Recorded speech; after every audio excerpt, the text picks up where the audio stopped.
right, Ohio political news coming at you live and in person as always. Wouldn't have it any other way, of course. It's because it's a live podcast show, so we got to have it coming at you live and in person. Now, we've got the graffiti, but we don't have the sound again. I don't believe it.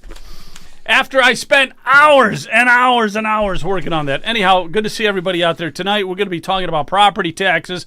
We're going to be diving right into that. There's a lot to cover, and some of the stuff. Listen, we are going to explain ways that the property tax money can fund these essential services like fire, like police, like the schools, et cetera, without using property taxes. Okay, so we're going to dive into that, so stick around because we're going to talk solutions here. We're going to talk solutions. And one of the things with the property taxes, though, is it's just incredibly complex, and it is deliberately done that way. So keep that in mind. They make it much more complicated than it needs to be. Also, with property taxes, keep in mind that we are taxed with our houses on unrealized gains.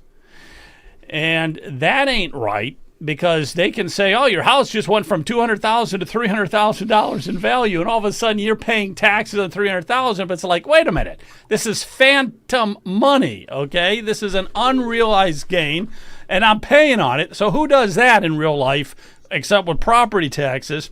Also, keep in mind with the property taxes, you are an indentured servant to the government. You are always paying rent. You're paying rent. Every 6 months, you're writing a check out to the county government for rent. That's what you're doing, even after you've paid off your house. These out-of-control pocket property taxes, they're hurting Generation Z, because Generation Z, getting out of college, they don't have the money to be investing in a house. It's like they got a massive college debt to worry about, and the property taxes are going to make it absolutely impossible for them to partake of that. And finally, generation wealth. You can't transfer your house if you have to get rid of it, because a lot of senior citizens cannot afford these outrageous property taxes anymore. And if they lose the house, you can't pass it on to the next generation. So those are some of the issues we want to be tackling, and we're going to tackle them in depth. Let me just see who's out here tonight. Brian's with us here. Brian, it's good to see you. Yeah, Joe, you after that, you don't need me here, so well, I appreciate you wrapping it up here. So yeah, I think you've got it down pat. Now you got it there. We got to go into depth on all this stuff. How you doing, Jonathan? Yep. I got a couple of things I want to add to this conversation. Hey, everybody. How you doing? Okay, and our special guest is Lizzie. Lizzie. Hi, Lizzie. How you doing? Good to see you. Nice to see you guys. I need like a fancy background and banner to like display myself. I know. I like it. I had to wake you up out of bed. You were asleep, and I said, get up. We got a podcast. And then you rolled out and you got started on it. So no, this is where I hide from my kids. There you go. Yeah. Lizzie is from Licking County, right, Joe? Oh, that's right. Okay, Lizzie, you're from Licking County. Now, just tell me a little bit about yourself here, because I don't have a bio on you. But here's the thing. I do know, I saw you on a podcast. You were talking about property taxes. You sounded excellent. You were echoing some of the same things. And then I said, hey, do you know Brian Massey? You said, yeah. Hey, do you know John Mara? Yeah. And, on and on. Leonard Gilbert? Yeah. So it's like, how you doing? So you're like one of the family. Yeah, I've been accepted. I've been baptized. Yes, absolutely. That's baptized by fire is probably what it is. So I'm originally from Northeast Ohio, outside of Akron. I went to Miami University. I moved to New York City right after that. I lived in New York City for about 6.5 years, and then bounced around for my job, my husband's job. And then we lived in Boston for about 3 years. And I had said this on the other podcast, but I made a joke and told my husband, like, we can't have a son with a Boston accent. Like, I can't. So that was like my subtle hint to him, like, we need to move to Ohio. So my husband was fortunate enough to agree with me. And so we love Ohio. So we moved to Columbus to be near family. And so I've been here since 2015. So 10 years. That's 10 years. But in Licking County, are the property taxes really outrageous out there? They are. So I'm originally from Medina County. And even when I go back, well, Medina County's high now too, but relative, I'm like, wow, Columbus property taxes are just crazy. And everybody here is like, yeah, but the schools are so good. And I'm like, I don't know that it's worth it. Like, well, wait a minute. Well, they might be halfway decent. We've got the goods on a lot of the school systems, and a lot of the school systems, they ain't that good, okay? But they sure are putting out a lot of money for the kids. Let me just watch this for 1 second here, and I want to get your take, Lizzie and Brian and Jonathan. Imagine working your whole life to pay off your home, only to lose it because you couldn't keep up with a government tax bill. It's happening right here in Ohio to seniors, veterans, and working families. And it's wrong. A home you own should be yours forever. No yearly ransom, no fear of losing it to the tax man. Property taxes turn homeowners into tenants of the government. They punish retirees on fixed incomes. They push families to the brink. And they strip away homes that have been in families for generations. We're fighting back with a constitutional amendment to abolish property taxes in Ohio permanently. We're hardworking Ohioans who believe that when you pay off your home, it's yours, period. Join the movement. Sign the petition. Help us put the Abolish Property Taxes Amendment on the ballot. Visit www.axohtax.com or email us at info@axotax.com to get involved. All right, very good. So he's echoing a lot of the things. Brian, I'm going to start with you here for a minute. We'll just go around the horn a little bit. Also, but before you talk, I just want to remind everybody that if you're in the chat, please chat. We would love to have you contribute to this show in any way about the property taxes. And please subscribe if you are watching on Rumble or YouTube. I really need you to please subscribe. Okay, go ahead, Brian. Yeah, I thought that was a pretty good commercial, and it does outline the basic problem. But this whole thing started, and I want to remind people, it started years ago. When we tried to reach out to legislators, and we actually spoke at the state capitol, at the Ways and Means Committee, to the Committee to Reform and Review property taxes. They censored our speech. They didn't listen to us. They wouldn't meet with us. So we said to them, well, if they're not going to speak to the average citizen. And then they had an 836-page report after a 2-year study that did absolutely nothing. They tried to put some legislation in the budget. DeWine vetoes it, and we said they're not listening to the average citizen. They're only listening to their donor base. And again, any politician, 2 top priorities is to protect themselves and get reelected, and they do that by getting campaign funds from the donor class. Yeah, very good. Let me go over to Jonathan. You probably have a thing or two I know you want to say. Go ahead. I do. I have several. Well, one of the things I'm going to start with is I see a post that was, it looks like our next Secretary of State, Marcel Sturbridge, was tagged and referenced in this, or I'm not sure actually if he's referenced in the article, but apparently there's a CNN article in Politics, Property Taxes Abolish Florida Property Taxes. Hold on 1 second. The title of this article in CNN, of all places, and apparently CNN still exists. Property tax revolt is spreading with help from key conservatives. Well, I can read a part of the first sentence before it pops up with something wanting me to pay CNN. So I actually responded to this thread telling people to raise their hand if they think I'm going to spend 1 red cent on CNN because they're preposterous trash. But the word of this, the movement, is not just Ohio. It's spreading all over the place. And I love to see that. We, the people, are rallying behind this, especially in Ohio. Ohio has been a nightmare forever. I mean, there's lots of different avenues, and over the course of this conversation, I hope we cover many of them. not least of which is the funding mechanism for our schools, which is to take property taxes from people and then send money off to these school districts, has been ruled unconstitutional in Ohio, I think 3 different times.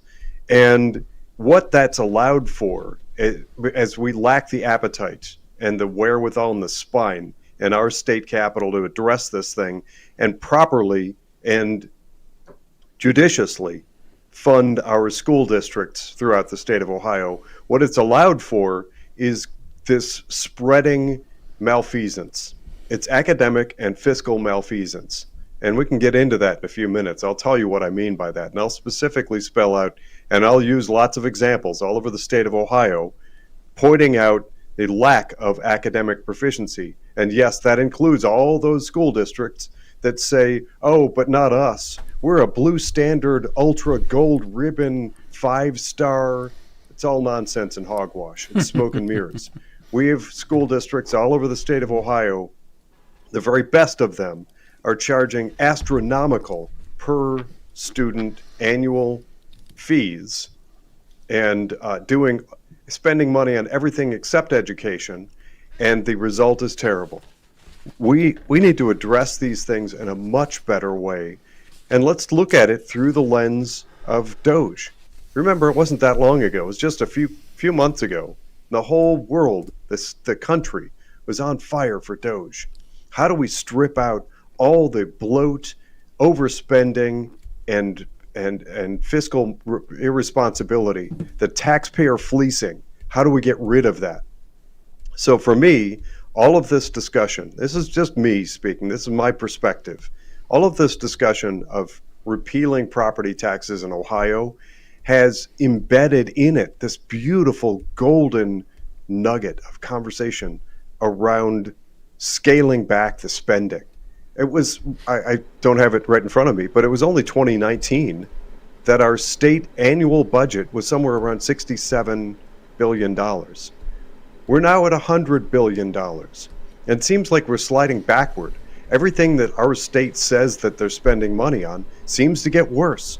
The more money we give them, the worse it is. Roads and bridges, safety and security, fighting for children, education, the child trafficking, drug addiction problems, all of it. Yeah. Our jobs growth, all of it is horrible. But we're spending like drunken sailors. Spending more every budget goes up, and then the legislators say, but we balanced the budget, even though they keep increasing. It's now over $100 billion. I want to get Lizzie on here for a minute. Hey, Lizzie. So, you know what I think was so important with you being on the show, because, you know, Brian, Jonathan, myself, we've talked about property taxes a lot, but it's great to get somebody in here from the grassroots, you know, just an ordinary mom who's jumping on board to help out and make this happen. I think that is very something very appealing to people. So why don't you tell us about some of the effort you're doing, okay? So it actually started with me kind of digging into education first and uncovering what's going on in the schools. And then that kind of, I don't know, I met various groups and various people and stumbled across Brian and his group. And I volunteer for various groups, and then that led me down this path of like, oh yeah, like you're right, property taxes, this is so important, it's the foundation. And it's funny, at the last podcast I said, you know, private property rights is the cornerstone of America, and somebody said mortgages are not the cornerstone of America, and I said, no, that's not what I said, right? So private property rights, which includes my children, my family, my house, my car, the things I own, my body, it's the cornerstone of America. And so if we start to erode this idea that I have the right to private property, then we erode America, essentially. And so that's kind of what's led me down the path of wanting to get involved. In Licking County specifically, another woman, Sue Mazzarini, and I have been out collecting anywhere and everywhere that we can. We've been at the county fair. We've been at Rural King. She was at the Corn Festival. We'll be at Rural King again. We'll be farmers markets if we can be. And then we're doing a big giant rally around the loop of 270 in a couple weeks. So okay, so you're participating in that too, because I was told to promote that. Yes. This road rally in Ohio, Saturday, September 20th. So you're going to be out there at Columbus. I will be there. My kids are pumped to decorate the car. And I will be at one of the signing stations. We'll have multiple signing locations. We need people. We need people to help us with it. We need people who just want to decorate their cars. People who want to, write things on their cars and be patriotic. It has to be family friendly, right? And just drive around and have a good time and celebrate the movement. Just really fast, when Brian was saying, the legislators weren't listening to us and everything, it's just so cool that for years now, we're one of only, I think, 17 or 18 states that allow us to amend our constitution. Not every state allows that. And for years now, the people in power, and I call them principalities, powers and principalities, have used our own rules against us and beaten us down with things like issue 2 and issue 1 and all these other things. And they're coming up with a fair wage amendment and all these things that are going to decimate Ohio, or at least destroy our culture in some ways. And it's really great that we're finally fighting back and using our own legal tools to benefit Ohio. It's about time. Yeah, it is about time that we're starting to do that. I was on Twitter, X, and just looking through some of this stuff. Here's something for Lake County, Axe the Tax.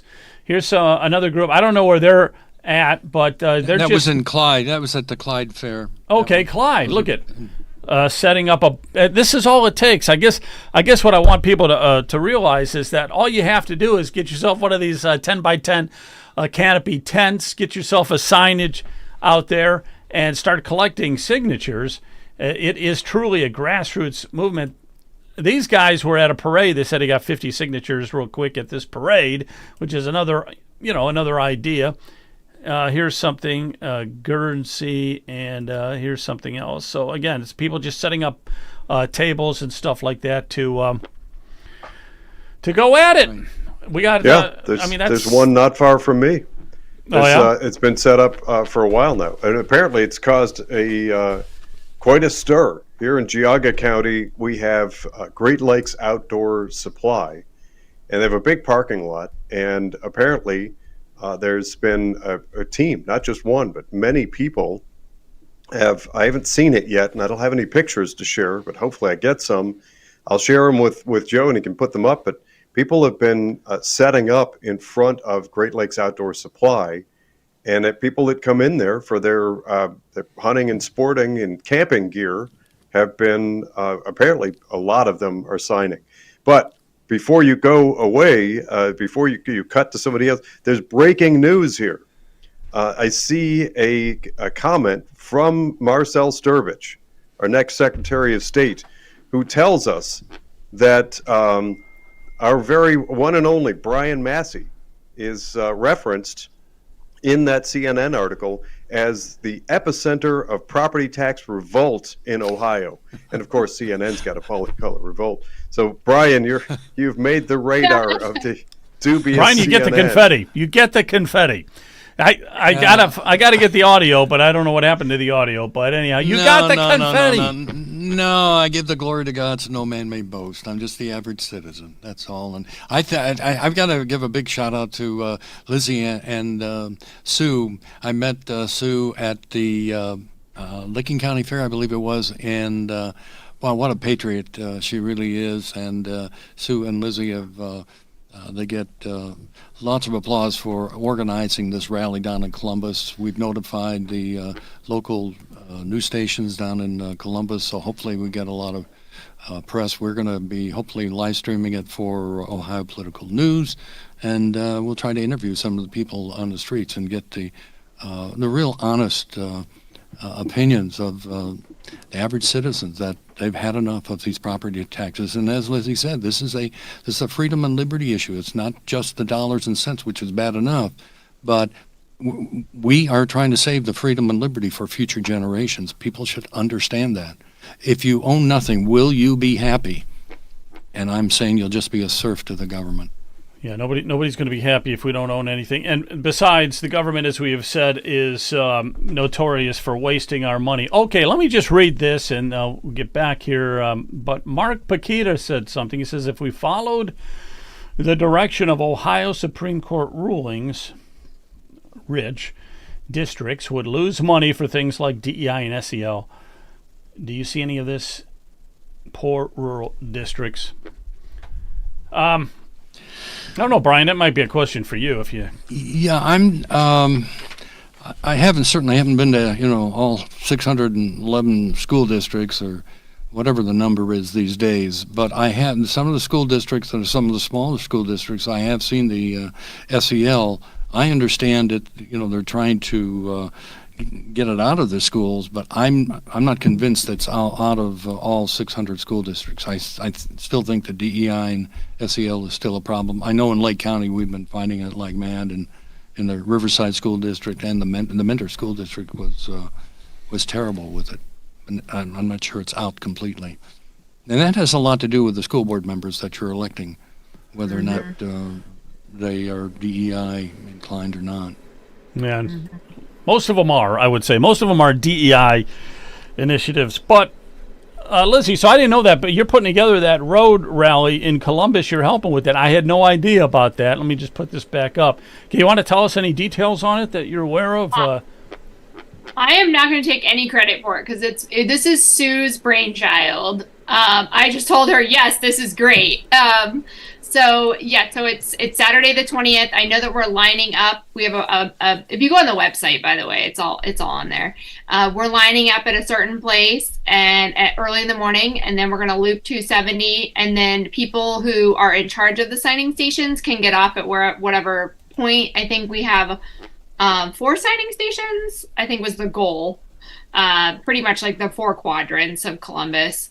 And then we'll be there all afternoon, until people are done signing, basically. And we just want to build momentum. We want to get people excited. We want to inform and engage people. I've had a lot of people since the other podcast say, like, how can I get involved? How can I get involved? So I think this will be a great way for marketing, for us to just get the word out. And because who doesn't love a rally? Yeah, who doesn't love a rally? Well, I'm going to pull up the website right now. So here's the 88 counties. You can click on a county to find out who, what, when, where you can get. Let me click on Columbiana for the heck of it. Those are signing locations. Yeah. Signing locations. Here's a couple signing locations in Columbiana County. Let's go to take action. Let's just see what's here. So go to the website. And fill this out. If you want to volunteer, fill that out. Here's the petition. So click on that. You can download the petition packet. You don't have to worry about this top one, right? Download the petition packet. Just click on it once. Here it is. And start getting signatures. And then got to mail them back. Where do they mail them back to, Brian? They mail them back to Brian Massey, 8600 Tyler Boulevard, Unit 150, Mentor, Ohio 44061. There it is. Okay. Yep. Get them back to you, and you're gonna. And we have a processing. We took the processing center out of my home. That was at the suggestion of some political operatives. They said, Brian, if you're removing $22 billion. From the state, you don't want to do anything in your home. Somebody will burn it down. So what we did is we moved off-site to a separate location because there are evildoers in the state that don't want the status quo changed. Well, that's true. And I don't think they're taking it very serious yet. But if it does get on the ballot, they're going, and once it gets on the ballot, they're going to take it very serious here. Let me just read this question here again. If you're in the chat, please can help us with this show. All right, let's see what they got here. Raises questions. The state of Ohio criminalizes Ohio property tax dollars funding Ohio K through 12 schools. normalizing the dangers of sexual predators working in schools on children's malleable mindsets. So, all right. So, yeah, if you have a question and you want us to participate in it, that'd be awesome. But, yeah, okay, so this is real quick, just to finish up on this. This looks like the Interstate 270. They go round and round and round. The this is so awesome, though. This is incredibly awesome. You got a caravan and a rally to end Ohio property taxes right around Columbus. You're going to go right around the 270 interchange there, and that's awesome. Sounds like fun. I might just head down to Columbus. Hey, but Joe, something to kick around here a little bit. It occurs to me as I'm thinking about doing a little rough sketch back of the napkin, sort of math exploration here. Brian probably knows this. What are the average revenue from Ohio property taxes? Did you say 22 billion? Yeah, that's the number I've heard. For the schools, I think it's 13 billion. You know, all of the local property taxes amount to about 13 billion, I believe. And then someone was saying, well, in order to replace a dollar for dollar, and I said, well, I'm not sure we want to replace a dollar for dollar. I think there needs to be a real it's really questionable whether or not we need 611 school districts. We got 9 school districts in Lake County. How about a county school district with one superintendent, one curriculum director? They need to cut their administrative costs in these schools. I think the average is about $18,000 per student when you take a look at all 600 plus school districts. So setting aside some of those elements just for a moment. Here's what I'm after. I want to boil this down to something that is simple and straightforward, the average listener to get their head around. In 2019, the state budget in Ohio was $67.9 billion. With a $67.9 billion, if we're now over $100 billion, that's more than the difference. That is more than is collected in Ohio on property taxes. If we could simply go back to the amount we were spending in 2019 as a state, that's more than the difference. We've already made up the difference. I agree with you, and I think that's what we were saying with the doging. There has to be doging. We've got to cut the costs. It's not about generating more revenue. It's about cutting the costs. Yeah, for them to afford it. I agree with you. Of course, there's another, and I already know, this is one of very few times in the 2+ years we've been doing this. I know that I can also speak for Brian Massey and probably Joe Miller when I make this following statement. Academically, our schools are not sufficient. They are not up to snuff. Correct. If we are overspending on something that is not providing sufficient value, and we're at somewhere, I want to say around 50 to 52%. All of these statistics I'm about to mention, by the way, are all available on the posts that I've made on various different social media platforms. You can find great detailed information on Protect Ohio Children. But academic proficiency, the definition of the term academic proficiency in the state of Ohio has been softened multiple times. We have taken the notion of the pursuit of academic excellence and just completely dismissed it in Ohio schools. We have very few schools that even pay lip service anymore to simply focusing on academic proficiency, academic success for students. There's so much other stuff that now fills the day and fills the budget that there's just tremendous amounts of fat to be trimmed. So I think that it's very, very conceivable just looking at schools alone. And then later we can look at Department of Transportation and what we're spending on that clearly is not roads and bridges, because our roads and bridges are disastrous. The money is disappearing into these crevasses, the administrative bloat. We are living in an administrative state that is misspending vast fortunes of money. And the mere idea that we've gone from 2019 to 2025 with about a 25 or more percent budget increase is at almost 33%. I think it's 40. Is outrageous. And so for anybody who starts with, we need to replace it dollar for dollar. No, we don't. No, we don't. It's like, I mean, I've used the example a number of times. I'll hold up some things and just tell people, I have a smartphone here. What if I told you this smartphone is worth $790,000? I'm going to sell it to you. And this pen is worth $406,000. Here's a coaster on my desk. This one's worth $29,000. At what point do people start just calling me out as being ridiculous?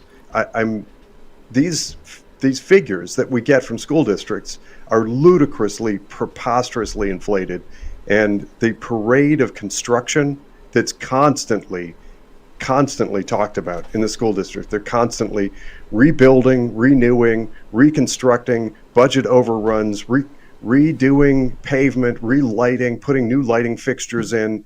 That alone.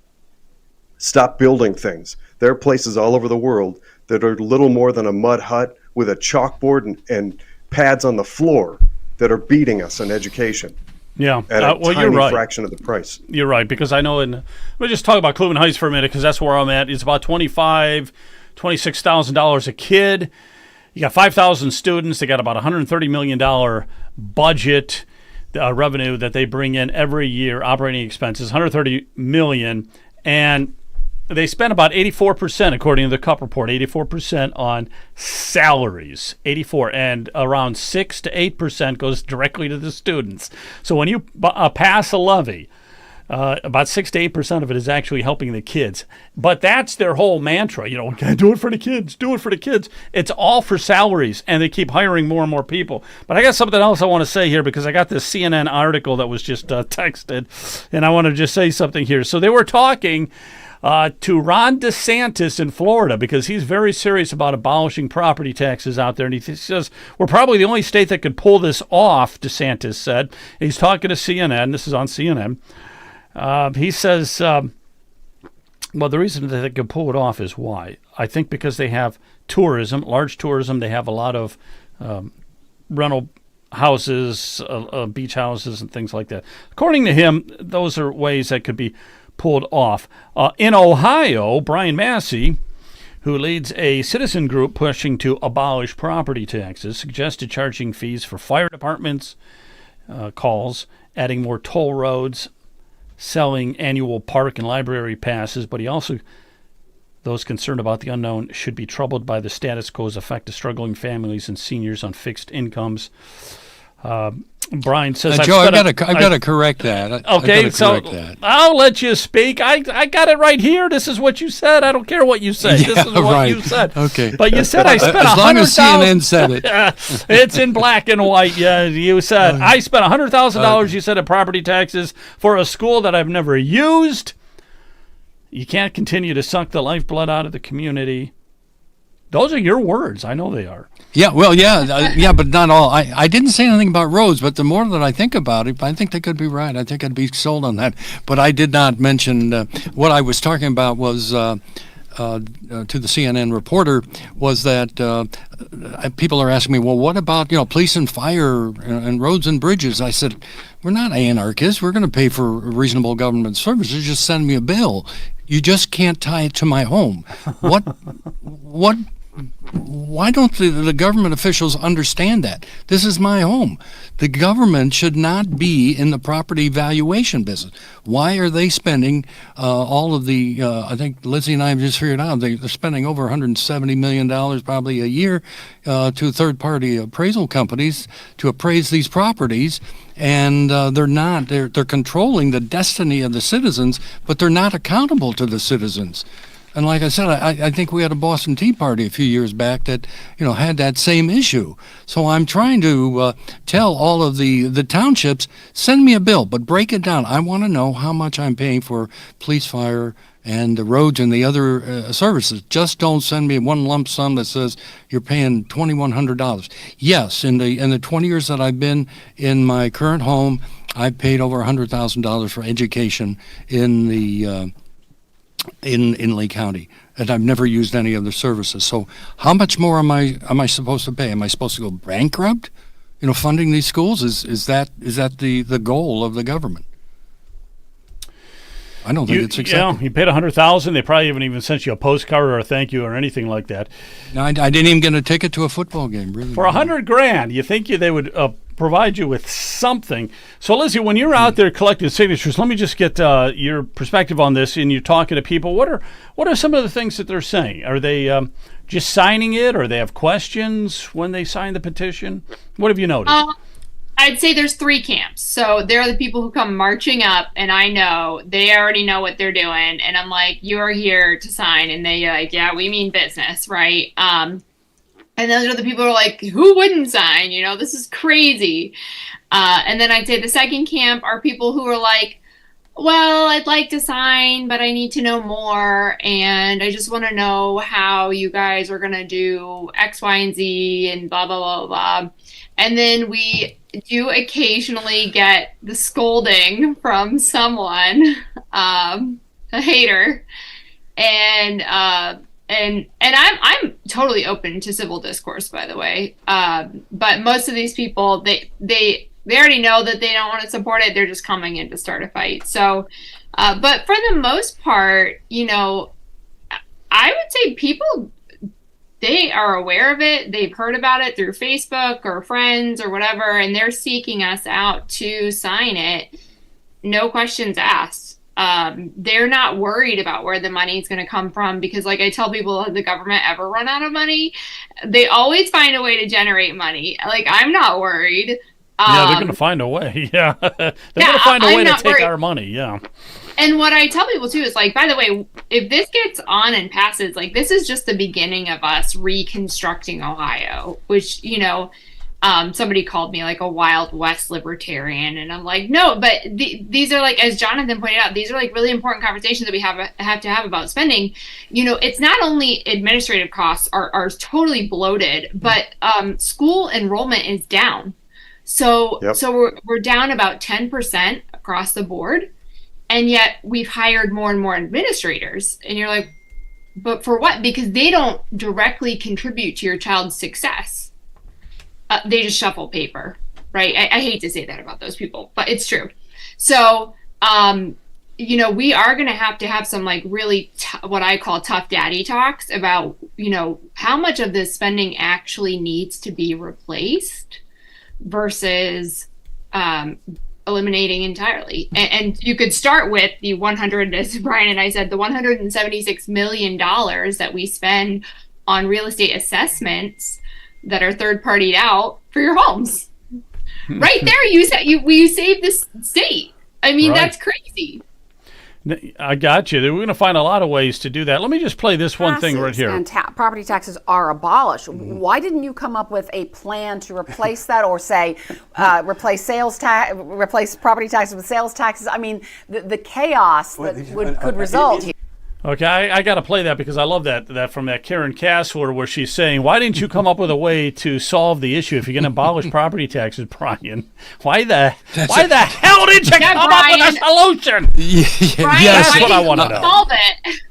Yeah, that's a Jerry Serino question too. He said, Brian, it is so irresponsible of you to bring to the attention of the people without having a solution at the same time. And I said, well, we do have a solution, Senator Serino, and that is there's not a revenue generation problem in Ohio. It's a spending problem. There you go. And they have no problem raising revenue, as Jonathan said. And by the way, Jonathan, I agree with you 100% what you said. So you were speaking on behalf of me because I agree with you completely. And it's just not sustainable because the public sector, the government, at the state level and at the local level, it has outgrown the private sector's ability to pay for the services. And if we don't do something about it now, right now, I think in Cuyahoga County, you have 40-some thousand people that are behind in their property tax payments, and you're going to start to see more and more foreclosures. And then what are you going to do? Do those people, are they homeless? Are they in the street, or are they in now what we call affordable government housing? When you're in that affordable government housing, you may kiss away your freedoms and liberties, because in order to stay in those homes, they're gonna rob you of all your rights. Hey, Joe, there's a connected piece to that I'd like to touch on. This to me, in a dollars and cents standpoint, is perhaps the most terrifying element, or should be, on the radar of everybody, and the most terrifying trend in this realm that we are seeing, and that's institutional buyers of private property. We're seeing it all over the country. There are some states where there are massive numbers of individual private homes that are now owned by institutions like BlackRock and Blackstone and others like them. What they're able to do, and we're seeing this trend sweeping across the nation, go in desirable communities, and that means farmland too, or probably in particular farmland. And when homes go on the market, if they list for $1 million, BlackRock and Blackstone and companies like them, these institutional buyers, are coming in and offering them 1.3 million. They're just going above market because they have so much cash. It's outrageous, and no individuals can't compete with that. What that does is drives up home values astronomically. I've been in a home for about 4 years now. In those 4 years I've been in my home, my property taxes have gone up about 33%. If they go up another 33%, and then 5 or 6 years from now, another 33%, and we easily get into the many thousands of dollars additional outlay per month simply to live in the home that I intend to buy. I just moved in here 4 years ago, and I'm already feeling that 33% spike.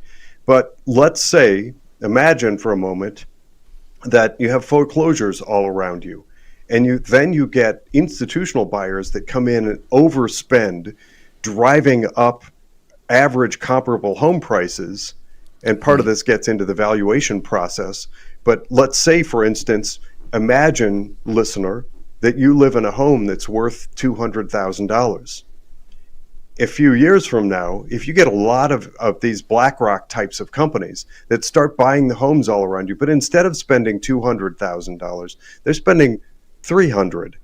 All of a sudden, your home gets valued at $300,000. That is a major hit to your taxes at some point in the future when there's another reevaluation. None of this should be happening. In my book, individual homes are for families. They're for people to buy, not institutions. There are some people in other states, I'm not aware of anybody yet in Ohio, that's talking about trying to limit institutional buyers of homes in very much the same way we're trying to limit the purchase of farmland by places like China.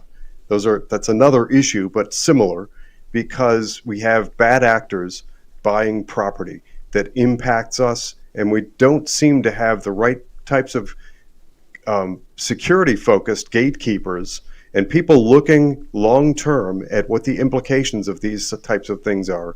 We need to have better people in Columbus who are able to see these sorts of things and head them off now, rather than wait 7 years when suddenly 90% of us can no longer afford to live in our home because everything is suddenly like California.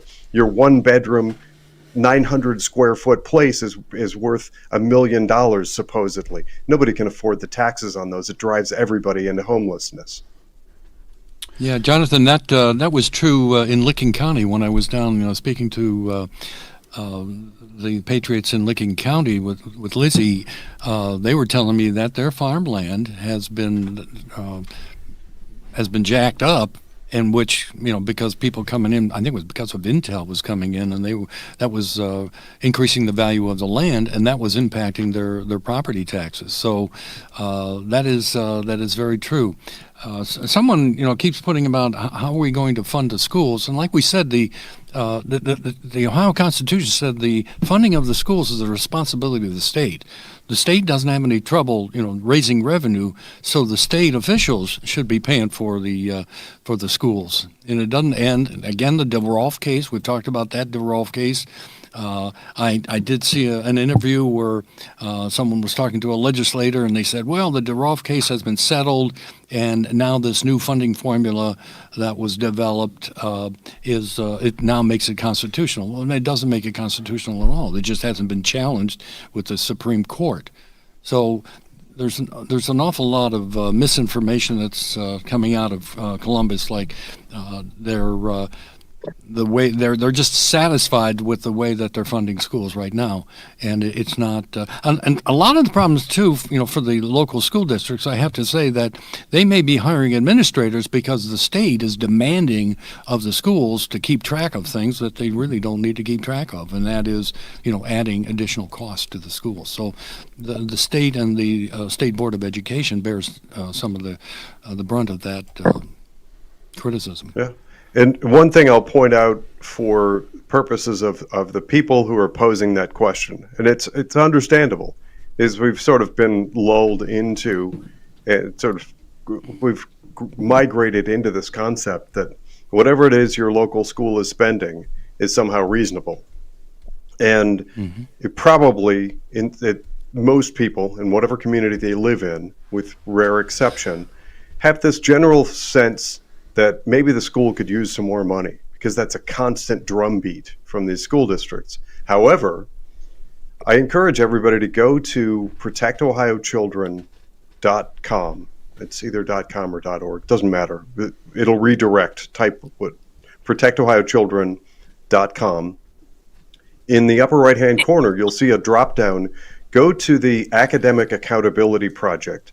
I actually helped co-create that. You'll see some videos that are walkthrough. It shows people how to go to the Ohio Department of Education and find out things like what your local school district is spending per child. I pulled up recently Wycliffe Schools, which is a district in Lake County that is just to the east of Cleveland. In that community, the recent average, the recent cost per pupil was around $32,000. By the way, for anybody who likes these sorts of things and tracks these kinds of numbers like me, that number that you see isn't actually the complete number. It's just most of it. There's another number on another balance sheet that adds to it, so you add a couple of $1,000s.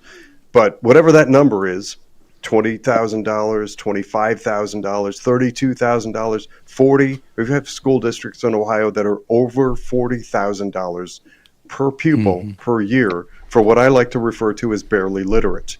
So when we talk about, well, how do we replace this funding, we have a budget that I think we can clearly show, and I think we have in this conversation, is massively bloated. There are programs out there that should be and could easily fund our Ohio schools to appropriate levels if we have the right people actually looking at how the money is spent and refocusing our education infrastructure on proper education. One last piece for anybody that doesn't know, our state of Ohio keeps a rainy day fund. That's billions of dollars in case there's an emergency. That's around $4,000. Ohio's schools, however, our public government schools, they have around $10 billion parked, just sitting there. Yeah. $10 billion, more than twice our state's rainy day fund. $10 billion just sitting there. Joe, there's another thing that we should mention, people should be aware of, and that is not only the revenue generation problem, but it is the property tax system itself, the way that they have designed a system where again, something called the outside millage is at the 20 mil floor, then the outside millage is treated like inside millage, so that increases in the property taxes means an automatic increase in the homeowner's property taxes. So a 10% increase in the valuation of property will mean a 10% increase in the property taxes for that school without a vote of the taxpayers. That's what they have to understand. They're going to, I think more than 50% of the 600 school districts are at the 20 mil floor. So people are going to see, as the property values continue, they're going to see automatic increases in their property taxes without a chance to vote on the levy. It's just going to happen, just the way that they've structured the system. Well, as I said at the very beginning, the whole system is very complex, and that's part of it. The inside millage, outside millage, this House Bill 920 and all this other stuff. I've heard it a million times. I still don't understand it, okay? Nobody going to vote understands it either. And this has all got to change. And we just got to hope and pray that we get those signatures. We get this on the ballot, because right now 70% of the people said they would vote to abolish the property taxes in Ohio. I got to get our guest on here because we got to hear from the grassroots type people out there, and that's Lizzie. So I'm just going to throw it into your court here for a minute, Lizzie. Is there anything you want to add to the conversation? No, I mean, I feel like Jonathan and Brian have covered a lot of what I already know and have told people. The fact that our schools are sitting on a huge reserve, right, and they want more money, and they're going to constantly throw on emergency levies and all this other stuff. A lot of people want to know, and from the grassroots, from what the amazing conversations we've had with people all over, is where's the money going, right? I think that's just the biggest question that everybody has. It's funny, I had somebody tell me, like, oh, it's really easy. You just go on Ohio checkbook and you can, like, look it all up. And I'm like, oh, because people have so much time to do all that. Yeah, right. Yeah, and it's actually not that easy, by the way, because when you, let's say you're superintendent, that's an easy one. You can look up, right, public employees, you can look up anybody, you can look up what they make. But it is my understanding that when you go to look them up, you just see their base salary. So you don't see mileage reimbursement, you don't see bonuses, you don't see pension pay-in, you don't see any of that. So you don't know their total compensation. I think we would be outraged if we saw some of these, especially in the administrative. The teachers are a different story, but in the administrative, I think we'd be outraged if we actually saw their total compensation packages, especially when you take that the median household income in Ohio is not keeping pace. I mean, Brian mentioned this.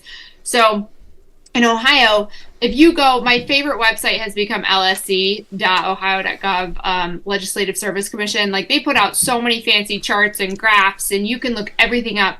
But basically, there is one graph that shows Ohio's median income compared to the rest of the nation, and we are going downward. So our median income is about $67,000, right? So we're not keeping pace with the growth of taxes, right? And we're also just not keeping pace with what other states are doing in their income. So I think we rank like 43rd. I have it written down. I think we're not keeping up either with what the government employees are making.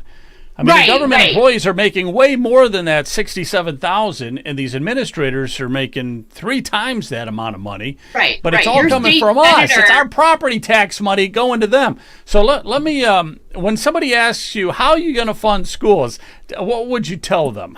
That kind of a question. Well, I'm a bit of a troublemaker sometimes. I'm not putting you on the spot here. I just was wondering if you had a pat answer, because I know it's not an easy answer, but I'm just throwing that out. So I homeschool. So I pay property taxes, and my kids aren't in the system, right? So I have a bit of a bias, but I tell people all the time, like, listen, the teachers are still going to get paid, whether or not. Your kid's still going to go to school. This isn't like the buildings aren't going to shutter up and all of a sudden Johnny has nowhere to go. Right. That's just, and that, those, by the way, those are the lies they're going to feed everybody. Right. So, but I tell people, it's very simple. We need to know what the needs versus the wants are. And until we know that, I'm not giving people another dime. That's so right. until I know what Johnny actually needs for learning, and I was just talking to some parents in the Licking County, in a Licking County school district, that they were frustrated because their son is on a computer and he's in kindergarten and they have tablets and all this other stuff, and I'm like, why can't he just have a paper and pen? I don't understand. And so I think until we have wants versus needs, and every community is different, right? And every community has to decide what that looks like. And every school district has to decide what that looks like. But people are going to have to get more involved in that too. Until we know wants versus needs, and we can actually say, okay, these are the needs of the school district in order for our students to perform at a reasonable proficiency level, not what's happening right now, and to be educated at pace with what we're doing in other countries, then this is what we need to pay. And then I tell people, you can do a flat tax. There's nothing. Listen, we do crazy things all the time as a nation. I mean, but like people are like, oh, you can't create new tax code. I'm like, yes, you can. I think the IRS does it every year. But we need to, in Johnstown, I'm in Johnstown School District, we have a flat school tax. So I pay property tax, school tax, city tax. I'm like taxed out the wazoo. Yeah. So we can have a flat tax. There's no reason why we can't say the school needs $1,000 per family to operate. Hang on one second. They would never do it for $1,000 grand. They're used to getting $25,000 per kid. Listen, I have our next guest is going to be coming on here in just a minute. Kaylee Varga. Kaylee, don't go away. You're in the Zoom room, so don't go away, please. Brian, I just want to get your last take on this because a lot of people are saying, how would you fund the schools, and what would you tell them? And then we got to move on to the next guest, but. Well, I put it right in the lap of the state legislators. You better start reallocating your budget. I've heard that they don't want to do anything with the current budget, and we're saying, well, we take away the property taxes, we're going to force you to do your job and work on behalf of the average citizens, and take a look at the school funding, make it constitutional, and reallocate the money that you may be spending for your donors and the other lobbyists that are twisting your arms and getting you to do something for them. Let's start doing something for the average citizens once and for all in the state of Ohio. And I want my freedom and liberty back, and I want it for future generations. And one last question for you, because somebody wants to know, and we all want to know. I don't know if you're going to spill the beans or not, but how many signatures have you collected so far? My lips are sealed. We're not telling legislators anything. No, we're not. They weren't willing to talk to us, so we're not talking to them until they see it on the ballot. They may want to start thinking about how they're going to operate, because the citizens are telling us, Brian, don't quit on us, and I won't quit on them. No, it's going through no matter what. Going through no matter what. Hey, I got to say good night to Lizzie here. Thank you very much. Thanks, Liz. I really appreciate you coming on such a short notice and everything. And we'll see you in. I see great hope for her and her push to get momentum on her side. Yeah, I do too. All right, Kent, are you there? Yep, I'm here. Okay, go ahead and promote it. Yeah, make sure to go to ohiopoliticalnews.com/shop. You can go and get a bunch of t-shirts that we're selling on property taxes. Sign the petition. You can check it out on ohiopoliticalnews.com/shop. There's also mugs and other items that you can get on the website. You can also then go to all of our subscribe, but also share this. Sharing is caring. Make sure to go on YouTube, wherever you're at watching. We got a nice audience tonight all over on all platforms. Make sure to share this and let people know what we're doing.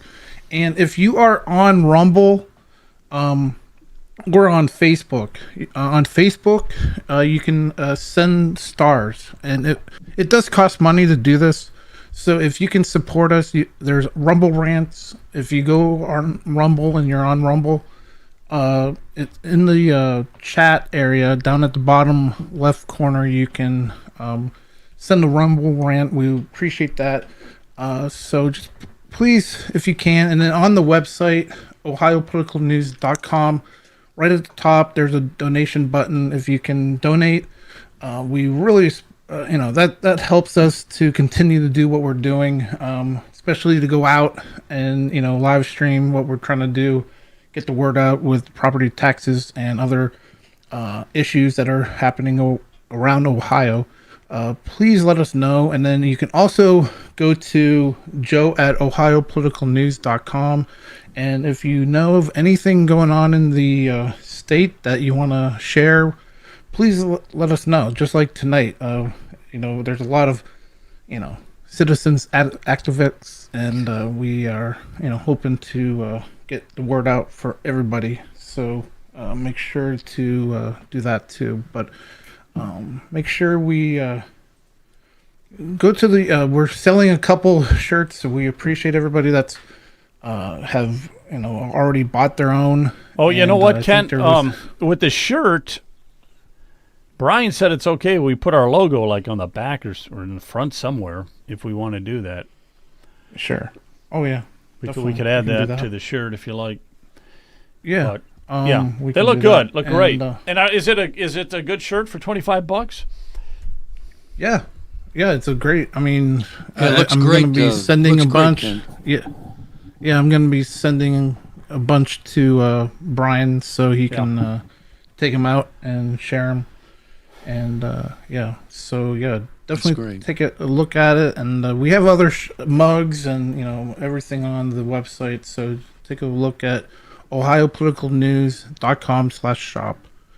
You can find all of the items there. Awesome. I have two things to add. Yeah, go ahead, Jonathan. My first is here I am enjoying my delicious cup of tea, and as per usual, my beverage tastes better in an Ohio Political News mug.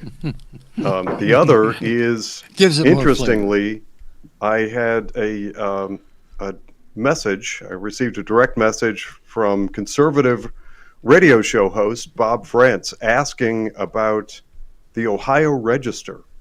This is something I didn't know. And actually, moments ago, Bob France brought to my attention that the Ohio Register is promoting this podcast. I think you should do confetti, Joe, because I didn't know that. The Ohio Register is suggesting that people follow things like the Monday Night Roundtable. That's our friends George Satari and Steve Krause, and Dakota Sawyer was on that show. Great program. And, of course, yours truly, the three of us, the three amigos, and Ohio Political News. I didn't know they were promoting us. I didn't either. Nice. That's wonderful. Joe, I have a question for you. There was I think it was Mark, had a post about Representative Andy Brenner doing something. It was only on there for a short period of time. Do you still have that? Well, chat? Kent's running the chat. Kent, do you have that? There it is. It says Andy Brenner was behind new law that was in House Bill 96, the budget bill, that raises the bar for citizen-led petition ballot initiatives to 35%. These guys are... Yeah, they're filthy. Awful. Unbelievable. And he also says that Andy Brenner wants to make it easier to foreclose on homeowners that are well, we should be calling out Andy Brenner, I guess, then. Right? Now, let's... I'm going to make that a mission this week to call on Andy Brenner. I'll send an email to his office. He won't respond, of course, but I think we need to do that. We need to let his people know that he's more interested in the donor class than his constituents. Yeah, and what a surprise, huh? Maybe for the first time ever, maybe we should have a hot seat on this program. Let's see if we can get Andy Brenner on here and ask him those questions. Yeah, see if he'll answer to Ohio Political News. We got to get some people like that. As to his stance on these things. Absolutely. We got to get people like that on here. Well, you guys have a good night. Thanks again. Appreciate it. You guys are the best. Thanks, we Joe. will see you. Thanks, Jonathan. Take care. Thanks, guys. Bye.